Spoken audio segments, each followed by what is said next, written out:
ఇప్పుడే country delight యాప్ని download చేసుకోండి. Download the country delight app now.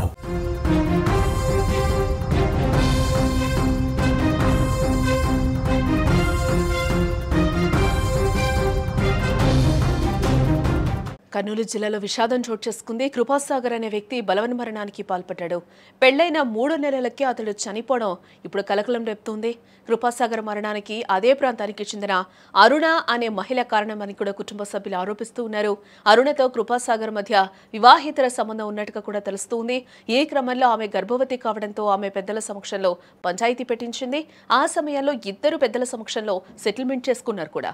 ఆ తర్వాతనే కృపాసాగర్ వివాహం జరగ మరోసారి ఆమె గొడవ పెట్టడంతో అతడు చనిపోయినట్టుగా కూడా అతడి భార్య ఆరోపిస్తోంది. ఇక ఇదే అంశానికి సంబంధించిన మరింత సమాచారాన్ని మా ప్రతినిధి కిరణ్ అందిస్తారు. ఎస్ కిరణ్. కర్నూలు జిల్లా ఎమ్మినూరులో ప్రియురాలు వేధింపులు తట్టుకోలేక ప్రియుడు కృపాసాగర్ ఆత్మహత్య చేసుకున్న సంఘటన వెలుగులోకి వచ్చింది. అయితే ఎమ్మినూరులో కృపాసాగర్ సొంత ల్యాబ్ లో 5 ఏళ్లుగా పనిచేస్తున్న పెళ్లైన అరుణ తో ప్రేమలో పడ్డాడు. పెళ్లైన అరుణ కూడా ప్రియుడు కృపాసాగర్ తో చనువుగా ఉండేది. అలాగే అరుణ కృపాసాగర్ ఇద్దరు దగ్గర అవడంతో అరుణ ప్రెగ్నెంట్ కావడంతో ఇద్దరి మధ్య విభేదాలు వచ్చాయి. అయితే విభేదాలు రావడంతో పెద్దల సమక్షంలో పంచాయతీ అయితే జరిగింది. పెద్దలు మొత్తం పంచాయతీ చేసి సాగర్ ను అలాగే అరుణను ఇద్దరు కూడా ఒక డబ్బుతో వాళ్ళని ఇద్దరు కూడా విడదీశారు. పంచాయతీలో డబ్బు కట్టినాక సాగర్ కూడా ఆమెతో విడిపోవడం అయితే జరిగింది. అయితే 3 నెలల క్రితమే సాగర్ అయితే కొత్త జీవితాన్ని అయితే ఎంచుకున్నాడు. అయితే పెళ్లి చేసుకోవడం అయితే జరిగింది. కొత్తగా కాపురం పెట్టిన సాగర్ అలాగే దీన్ని అనుగుణంగా చేసుకున్న అరుణ వెంటనే మళ్ళీ కూడా ల్యాబ్ దగ్గరకు వచ్చి మొత్తం మీద కృపాసాగర్ ను తరచూ వేధింపులకు గురి చేసేది. అయితే మళ్ళీ నేను ప్రెగ్నెంట్ అయ్యాను అని చెప్పేసి ల్యాబ్ వద్దకు వచ్చి బ్లాక్ మెయిల్ చేస్తూ వేధింపులకు గురి చేసిందని చెప్పేసి అయితే ఆరోపణలు అయితే బయటపడుతున్నాయి. అయితే ఈ బ్లాక్ మెయిల్ తో పాటు పెద్ద ఎత్తున అరుణ డబ్బులు కూడా ఇక్కడ ఒకటి అంటే పెళ్లికి ముందు కూడా పంచాయతీ పెట్టారు ఆ పెద్దల సమక్షంలో కూడా అని తెలుస్తుంది. మరి అప్పుడైతే ఇద్దరు పంచాయతీ పెట్టిన తర్వాత కూడా అక్కడ ఒక దీనికైతే రావడం జరిగింది, ఒక కొలిక్ అయితే రావడం జరిగింది. ఆ తర్వాత కృపాసాగర్ కూడా పెళ్లి చేసుకున్నట్లుగా తెలుస్తుంది. ఆ తర్వాత ఏమైంది? అయితే పెద్దల సమక్షంలో ఒప్పందానికి అయితే వచ్చారు. అరుణకి కొంత డబ్బు ఇచ్చి కూడా సర్దుబాటు అయితే చేసినట్టు తెలుస్తుంది. ఈ పంచాయతీ అయిపోయినాక మళ్ళీ సాగర్ కొత్త అంటే మళ్ళీ పెళ్లి చేసుకోవడం జరిగింది. 3 నెలల కిందట పెళ్లి చేసుకున్న తర్వాత కూడా మళ్ళీ అరుణ ఏదైతే ల్యాబ్ దగ్గర సాగర్ ల్యాబ్ దగ్గరకు వచ్చి మళ్ళీ నేను ప్రెగ్నెంట్ ఉన్నాను అని చెప్పేసి మళ్ళీ బ్లాక్ మెయిల్ చేస్తూ ఉండడంతో అయితే చుట్టుపక్కల మొత్తం కూడా పెళ్లి అయింది. అలాగే మళ్ళీ మర్యాద పోతుంది, బయట కూడా మొత్తం మీద మళ్ళీ బ్లాక్ మెయిల్ చేస్తుంది అని చెప్పేసి చాలా ఆవేదనకు కూడా గురయ్యాడు.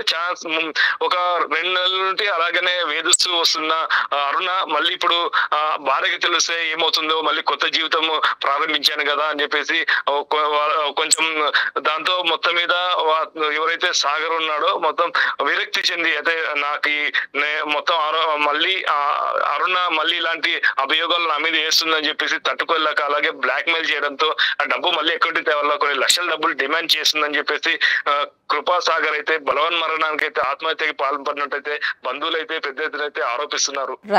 రైట్ కిరణ్. అసలు మృతుడు కృపాసాగర్ మృతికి సంబంధించి కూడా కుటుంబ సభ్యులు ఏమంటున్నారు ఒకసారి వినే ప్రయత్నం చేద్దాం.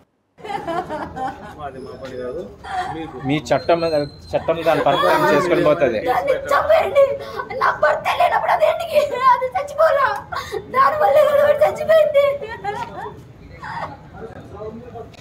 మీ ఆయన పేరు కృపాసాగర్. నీ పేరమ్మా? సుభాషిణి.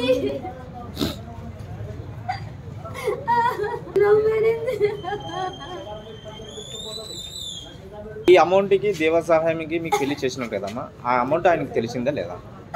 మాకు పెళ్ళైన తర్వాత తెలిసిందే అతనికి. ఆయన దగ్గరికి మీరు వెళ్ళారా? మేము ఫోన్ చేసినాం అతనికి. మరి ఏమన్నా? అతను ఏమీ రెస్పాన్స్ ఇచ్చలేడు. చేసింది మీకు ఆయనే కదమ్మా. మీకు అతనే పెళ్లి చేసినాడు, అతనే పెళ్లి చేసి అతనే కేసు పెట్టించినాడు.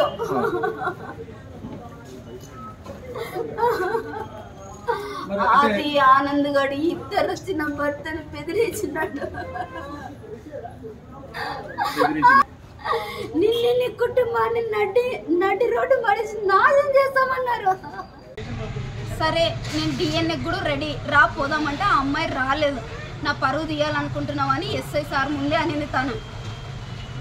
సరే మళ్ళీ నీకు ఏం కావాలంటే 30 లక్షలు, నాకు ఒక ఇల్లు, 2 సెంట్ల స్థలము, దాంట్లో ఒక బిల్డింగ్, నా పిల్లలకి ఒక్కొక్కరికి 10 లక్షలు అని డిమాండ్ చేసింది.